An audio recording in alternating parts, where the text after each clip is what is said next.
আত্মত্যাগ করেছেন এবং যারা কষ্ট ভোগ করেছে নির্যাতন ভোগ করেছে। আমাদেরও বহু মায়ের মুখখানি হয়েছে, বহু স্বামী হারিয়ে গেছে, তার স্ত্রীর কাছ থেকে সন্তান পিতাকে হারিয়েছে। অবর্ণনীয় কষ্ট নির্যাতনের মধ্য দিয়ে আমরা সেই সংগ্রাম করেছি। আমি আন্তরিকভাবে ধন্যবাদ, কৃতজ্ঞতা এবং অভিনন্দন জানাতে চাই আমাদের ছাত্র সমাজকে, যারা এই শেষের দিকে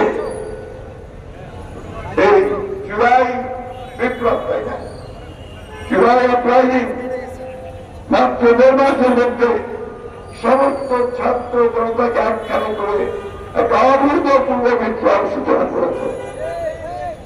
সেই বিপ্লবে আমাদের নেতা কর্মীরা সবাই কারাগারে গেছেন। 11,000-এর বেশি নেতা কর্মী কারাগারে গেছে, আমাদের স্থায়ী কমিটির সদস্যরা সহ।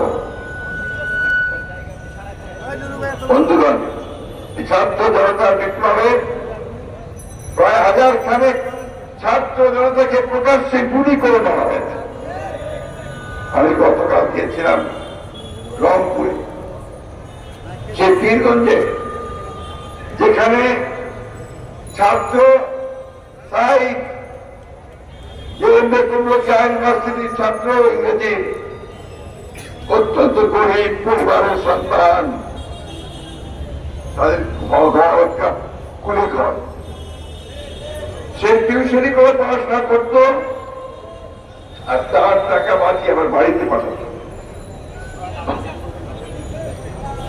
আরো 4 জন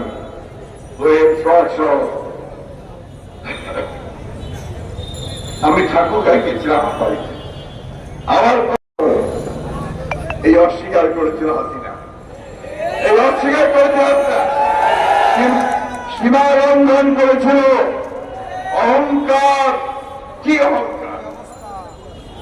আমার মনে আছে এখন আপনার 2014-তে যখন সমগ্র দেশ চাচ্ছিল যে নির্বাচনটাকে স্থগিত করে দিয়ে বিএনপির সঙ্গে আলাপ করে কেয়ারটেকার গভর্নমেন্টের নির্বাচন হোক, তখন তিনি একই অবস্থা নিয়ে সবাইকে একেবারে অসম্মান করেছিলেন।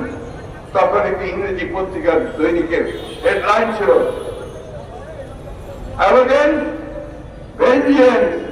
অর্থাৎ সেই অহংকার, উল্কার আর হচ্ছে প্রতিশোধ।